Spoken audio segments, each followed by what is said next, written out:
Hey there, my friend. This is Dr. Anthony Balduzzi, and I want to welcome you back to another episode here on the Fit Mother Project podcast. In just a moment, you're about to hear a powerful and inspiring conversation between myself and one of our Fit Mother program members, Melody Bidta. And one of the most amazing things about this conversation is Melody is a woman who's overcome a lot of physical adversity. As she shares in this episode, in 2005, Melody was diagnosed with rheumatoid arthritis. And over the course of the last basically 15 years, it has wreaked havoc on her joints, on her hands, her wrists. She's had one hip replaced. She may have to have another hip replaced in the future. And despite all of this physical challenge, Melody has still been committed to improving her health, to using this program, to getting the workouts in, to making the modifications that she needs to make, to eating healthy, despite having all the excuses that she could just resign herself to saying, I'm going to be inactive. This is too much for me. But that's not what's on Melody's spirit. Melody's spirit is a spirit of power, of possibilities, and she has a deep desire to be active into old age. And she's doing the work and putting it in and getting it done. And so I think if you're out there and you're someone who has some kind of physical limitation or struggle, or you're someone who maybe just like thinks that your excuses are you're too busy or I can't do this, listen to Melody's story and listen how she transformed her mindset of I can't do this to I can do this. And the process of doing that was showing up, getting the work in, making the modifications, coming deeper with our Fit Mother team.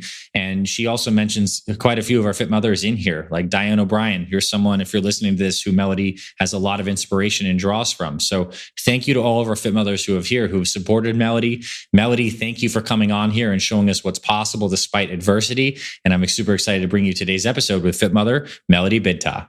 All right, Melody, welcome officially to the Fit Mother Project podcast. I'm so happy you joined us today. Thank you. I'm glad to be here.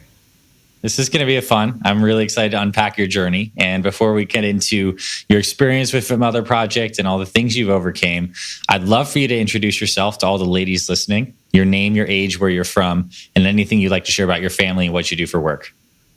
Okay. My name is Melody Bidta. I live in Kingston, Washington, which is about an hour northwest of Seattle by ferry. I've been married for 26 years and I have 3 kids, ages 17, 21, and 23. I live down the road from my parents and up the road from my sister. I work for the Program Musqueam tribe in human resources, and I've been working for the tribe in different capacities for the past 26 years as well. Wow. And so I've done different jobs, but I've been in HR for 12 years, and it has its challenges, but we have a really great team that I enjoy working with. So that's amazing. Kind of the gist of it. Nice. Well, yeah. And I commented before we hit record that I think it's really cool that your family, you guys live, so close to one another. And I'm sure that's been wonderful and maybe even helpful on your journey, but we'll talk about that. I'd love for you to kind of take us back to what prompted you to look for the Fit Mother Project, how you found it, and what's kind of was going on with your life and your health at that time. Well, this was in 2021, I think. My husband actually had been researching. He found the Fit Father Project, which he's still on his journey. And he had shared a little bit about what he was doing. And I eventually looked into the Fit Mother a little while later in May of 2021, checked out the nutrition plan, the exercises. But it was May of 2021 that I had a hip injection, so I really wasn't sure about the exercises at the time. Mm-hmm.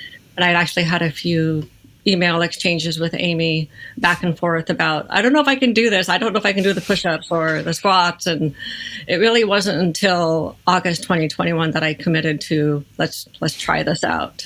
And that's where the journey began.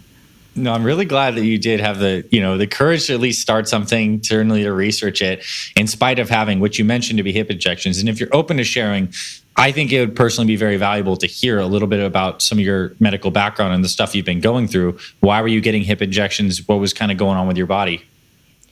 Well, it all really started back in 2005. I was diagnosed with rheumatoid arthritis, and it really began in my hands and my wrist and my feet. And it took probably about 1.5 to 2 years before we figured out what was wrong. And started getting treatments. And so I've been dealing with that for about 17 years now. It's about the age of my youngest child. In 2000, I was pretty active person up through 2017. I used to run with my husband a lot. We used to jog. I used to be part of a fitness group locally and could do a lot of the exercises. But in 2017, my left hip started giving me more issues. And for 2 years, we went through different types of RA meds, thinking it's RA, went through 2 different MRIs, several physical therapy sessions. I think I had like 3 or 4 hip injections into the left hip. And by the time the last injection didn't work, it was like, well, I said, I need to get a different opinion because changing meds and getting injections isn't working. And you keep telling me it's inflammation, but there's something more going on. And so by May 2019, I asked for a different opinion, and it was really difficult to walk. I couldn't even walk a block without being in pain. So I saw a different doctor, and he says, well, let's get some imaging. And he asked me different questions to try to prompt, like, when is your pain the worst? And I go, it's at the end of the day. He goes, well, typically with RA, you see pain at the beginning, not at the end. And when he got the x-rays back, he goes, yeah, you're due for a replacement now. I think it's time. And so I saw a surgeon in July and started using a cane in July, started using a wheelchair in August because I couldn't get through the store and my family. And it took me a long time to admit to using those because you associate that with an older generation. So how old were you when you're like in the grocery store walking with a cane and stuff like this? Was this in your late 30s or early 40s? I was 45. So I was 45. And so I was 31 when I was diagnosed with RA. But it was when I was 45, and it was really difficult. I spent a lot of time the last 2 months of that sitting on the couch playing Minecraft with my daughter because it just, the more I did anything, the more it would hurt at night, and it would take 2 or 3 hours for it to settle. And nothing at that point was helping. Injections were useless. Ibuprofen wasn't working, and they tried different anti-inflammatories, and it just wasn't helping. And so then September 2019 is when I got that left hip replaced. And I remember for the first time they had me stand up, and I could stand and my hip didn't hurt. And it was just like, and people had told me that the minute you stand up, you're going to notice like the pain is going to be gone. And I just couldn't believe it. And I tried walking a little bit, and I did send a picture, but I got a little dizzy because I wasn't prepared for, the after effects of medications they use. But being able to get up and walk without pain was just the best. Probably life-changing for you. I mean, amazing, like what that must have been like. And so where'd you kind of go from there after getting the new hip in 2019? Were you able to start to get back into physical activity? Because you start Fit Mother in 2021, so there's a gap of time. Please tell us about what kind of happens during that period. Well, it took a long time. Well, it took a few weeks for my gait to become normal. My husband took some video after the surgery. He goes, you kind of still walk like you have that bad hip gait. But in 2020, during the shutdown in March, we started walking a lot during the day, and I could walk 3.5, 4 miles in 2020. And then the farther along we got, my right hip, which is also eventually needs replacing, started hurting. And so by May of 2021, it was hurting bad enough that I said, I need an injection. And so they gave an injection in May of 2021. And so I really hadn't been able to do a lot of exercises. I don't recall doing anything besides walking. But something prompted you in August of 21 to kind of start to get serious about your fitness. What was like kind of motivating you, or why were you, like, your husband, obviously you looked into Fit Mother, but was there a part of you that definitely wanted to get back into exercising? What was kind of the inner experience of your body during that time? I've always loved working out. I've always loved being able to run, to jog, to do high impact exercises.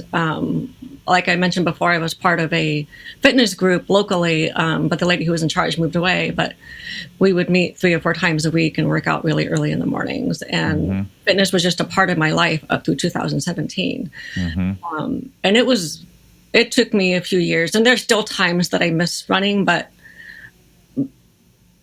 when I looked into Fit Mother Project in that August of 2021, I felt really intimidated by, I can't do push-ups. I can't, the stuff that I used to be able to do. I don't know how I'm going to get back there. Yeah. And so that's when Amy reached out and said, let's meet. And her and I met for the first time, middle of September 21 via Zoom. And she was just amazing and reached out to Ben and got some different tips for me.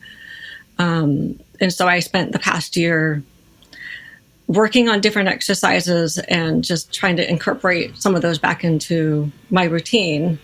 But I ended up getting another injection this past June into the right hip because it started wearing off. Because usually if I know I can't sleep at night because it's bugging me and it's happening pretty consecutively, then I need to do something.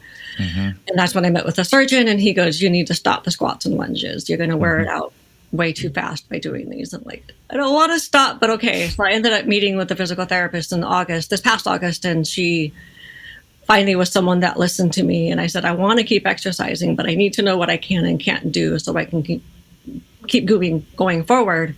And so she gave me a lot, like 9 different exercises to replace squats and lunges, or other impact things that might hurt it worse. So I don't think that I thought it would take me a year to get where I am now. I don't consider myself completely in shape, so I'm still working towards that. But I started off with push-ups on the wall a year ago, doing bent over rows instead of renegade rows on the floor.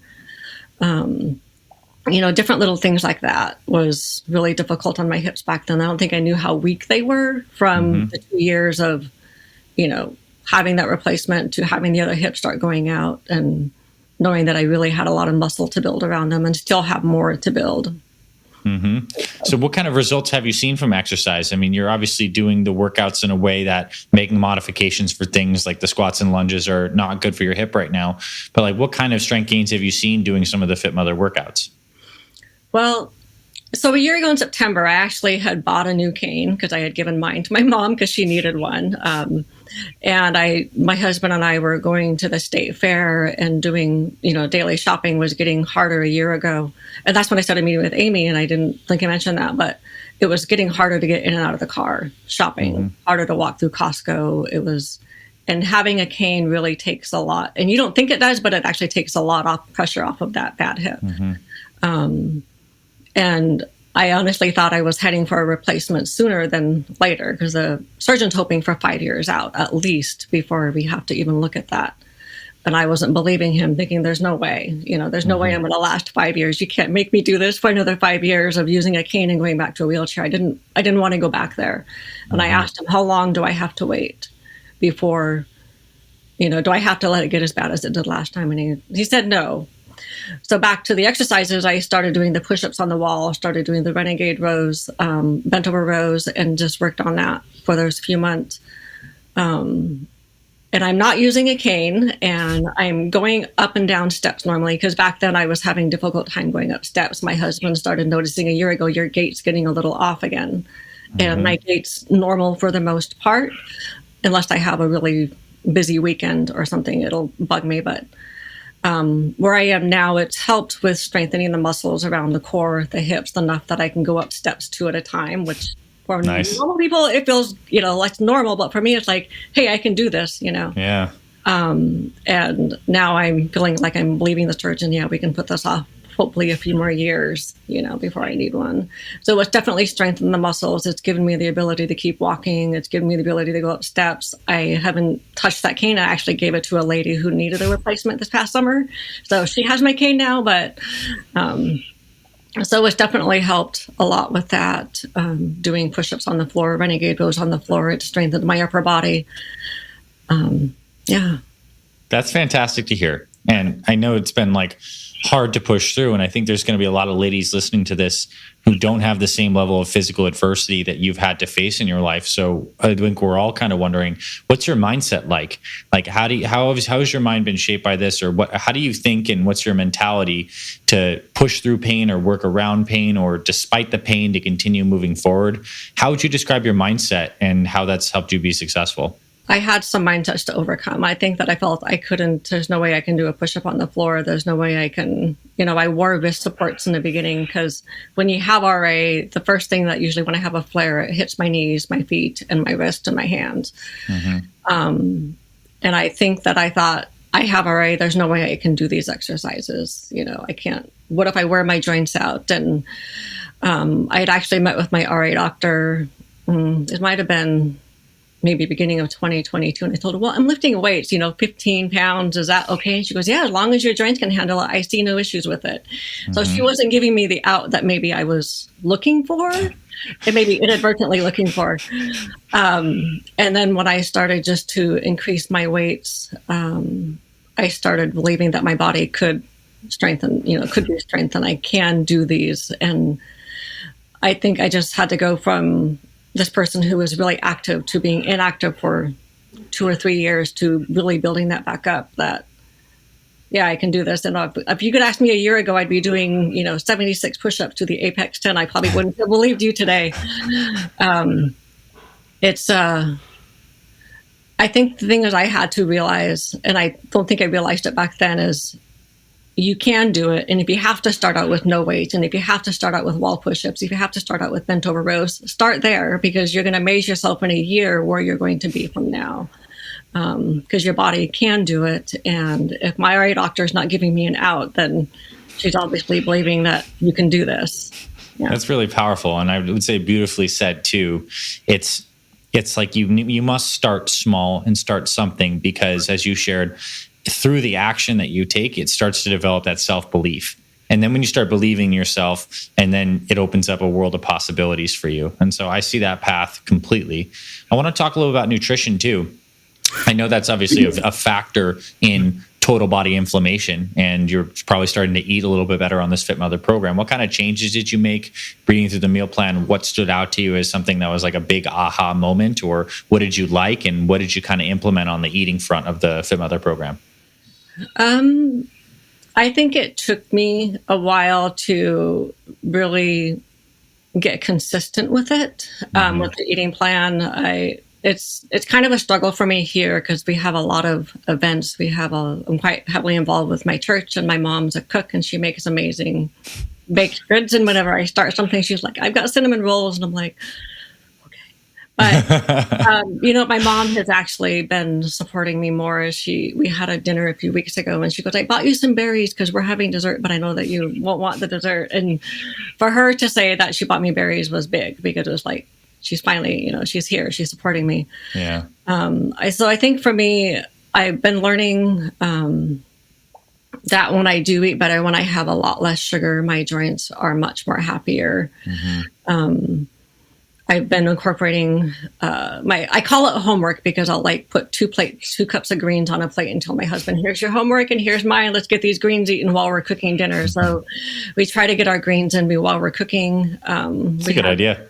And one of the things the ladies mentioned in the group, someone had shared that you don't have to be complicated with our meal planning. And if it's the same thing, that's okay. Sometimes it's easier when you're just consistently eating vegetables all the time. So I just began to keep frozen vegetables in the freezer and just grab those out and cook them up and eat them, and try not to feel like I have to overcomplicate things. So this really simplified for me choosing 5 or different things, 5 or 6 different vegetables, or having quinoa and brown rice. Those are my go-tos.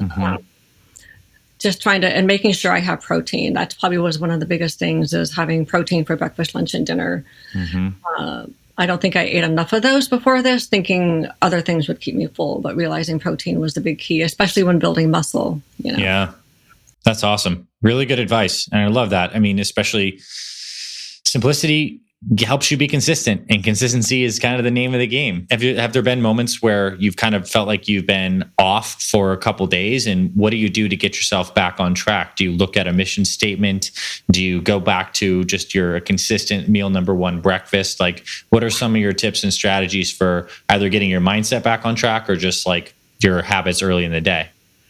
Well, I think one big thing that I had to change was, I messed up this morning, so my whole day is gone. And I started looking at it, and it's something me and Amy have talked about. She goes, well, go to your next meal, make that your next meal, be healthy. So I would bake my next meal, be healthy. Just because I threw my morning off or my lunch off doesn't mean my dinner's and the rest of the day is thrown. So I had to really change that mindset. I failed, I'll start again Monday. But no, start again with the next meal. So I start with the next meal. Let's get my protein veggies in. If I had that piece of cake earlier in the day, then I'm just not going to have any carbs with my dinner. But I'm also realizing cake doesn't make me feel good, and it doesn't make my joints feel good, neither does my stomach. So I just started cutting those out more and more. Pastries and pizza, Yeah, I think that's probably one of the most important mindsets that people who are struggling have, this kind of like all or nothing. I'm on the plan, off the plan. I'll start, next week. I'll start January 1st. And it's really cool that now you have a much more present and flexible mindset where it's like that was one instance and now you can get right back on. And that's great. I mean, that's going to serve you for many years down the line. I want to ask you too, because you're obviously super involved in your church and you're a woman of faith. Like, how is this journey of getting yourself healthier and working on your body and overcoming physical challenges? How does that relate to you on like a deeper emotional and spiritual level? Have there been shifts that you've seen on that front? Maybe, maybe not. I'd love for you to speak to like how the process of getting yourself physically healthier has maybe translated to an experience in the more inner, intimate domain of your experience. Well, so recently I just did a 30-day challenge with a friend of mine because she's been wanting to eat better. So she goes, well, for 30 days, we don't have any, processed foods, and I can be consistent for 30 days in a row. So we did that recently. And the 30 days that I had to just like, okay. And part of me is like, I eat from stress. I eat from things that, have saddened me or depressed me. And one thing I learned in that 30 days is I think I cried a little bit more during those 30 days. And, but I also laughed a lot more. One, because I wasn't, feeding myself unnutritious foods to feed that depression or feed that sadness. And one of the things I really tried to be consistent was with my devotions in the morning. So in the mornings, my husband and I will get up at 5 a.m. We'll go down to our gym, which is a couple miles down the road, work out, come back, and then we'll have about an hour and a half before we need to be ready for work, and I'll have my devotion time. Mm-hmm. And I really had to surrender a lot of the stresses that I had, to God and say, I give you these again. If I had to do it 10 times a day, then I had to do it 10 times a day. And just, ask him to help me to be consistent today. And I also really just had to face a lot of my feelings without the food, without that donut or without, the tortilla chips of, okay, I need to deal with this feeling. I need to deal with this issue. And a lot of it mostly was just surrendering things that weren't in my control. Yeah. One thing I can control is what I'm feeding myself and my workouts. I can control those. And so I just started doing that and leaning on my friends for prayer, leaning on them for, okay, I've got this. Can you just, let me vent a little bit? And, they'll pray for me or send me a scripture or send me songs, to listen to. Just started using those feelings that I had, and not using the feelings, but using the resources that I had to deal with those feelings in another way than using food. And instead, seeing food as this is a treat because it's yummy. This is a treat, not because I'm depressed and need to eat it, Yeah, powerful. And I know there's a lot of people that can relate to using food to cope with like inner stuff. And it's amazing that you found so many profoundly more deep outlets, positive outlets for that, with your exercise, with your friendships, with your scripture, your devotional time. Amazing. I mean, and I think the process, and you can probably test this, of breaking those cycles of going to food takes practice. Like many things, it takes awareness, it takes practice, it takes like desire to want to live this. So I want to ask you, like, what really motivates you into the future? Like, what do you want to experience? Is it, seeing your kids eventually have, grandkids and stuff like that? But like, what motivates you for your future to stick on this path despite the obstacles, to break the sugar addiction, to continue keeping your joints as healthy as possible, to go through another surgery if and when that happens? Like, what's really motivating you into the future? I want to be active as long as I can. I've seen what happens when people aren't as active. I've seen, my mom has struggled with osteoporosis, and I'm trying to figure out how can I prevent that for myself, or how can I, and there's a thing I want to look into, but so trying to figure out where I want to be when I'm 70. So what am I going to be like? I know somebody recently shared a video on Facebook in the group about this 70-year-old woman who's incredibly fit and active. It's like, wow, I want to be her. I just want to be healthy, and I want to be active. I eventually want to go on hikes, and that's one of my goals one day. And I don't know when that'll happen, because that's one confidence needed to build up right now, I eventually want to go for a 7-mile hike, but my hip may not let me yet. But I'm hoping that's something I can do. If I continue maybe muscle building, then I can make that part of my plan. Nice. I'd like to try to lower one of the things I still have that's still hanging on is high cholesterol. I had lost 15 pounds, gave up pastries and gave up a lot of fried foods and really tried to stick to this plan. And it was actually higher at the end. And I told my doctors that I did everything right, but it's even worse now than it was before. And he's like, sometimes it's just genetics, but I still want to try to do it without medication. So that's my goal, is to try to lower that over the next few months without using medication and using this plan. And now that I've done that for 30 days, okay, I know I can do this and be more consistent with nutrition. Because that's probably one of my biggest challenges this past year, was being consistent with the nutrition. Yeah. Biggest challenge and likely biggest opportunity too, especially as it relates to, some of your goals. And I love that you have super clear goals. And I see you taking that 7-mile hike in the future. And I think it's going to be an amazing accomplishment. And it's really beautiful to hear that. I want to ask you too about the idea of the virtue of patience. I think you're a uniquely expert person to ask about patience, because I think it sounds like to me you've had to be very patient with, the timing of what your body allows you to do, and that things may take time. How has the virtue of patience showed up in your life as it relates to your fitness journey?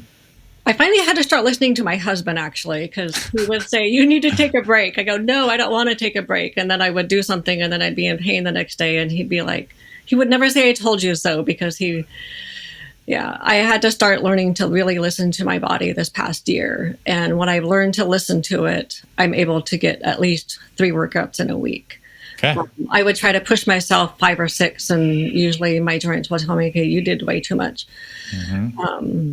But I learned to use those opportunities of rest to do my devotion time, to use opportunities of rest to do some personal growth. Yeah. But I really had to went from listening to him finally to listening to myself. And that it's okay if I take a day off, because tomorrow I'll be able to get back at it again. Giving myself a day or two, it helps. But it took me a long time, because like I said before, I was quite an active person, and going from someone who was able to do all of that to none of that was difficult. But I'm in a lot different place than I was a year ago, and I can't wait to see where I'm going to be a year from now. I'm so glad to hear that. And I'm also glad that husbands are occasionally right. I think that, occasionally, but I also love that, like, his loving nudges and reminders, like externally, to say, hey, maybe, check it, maybe slow down a little bit, then became mirrored in your own personal experience and understanding. So this is something that you own now, which I think is amazing.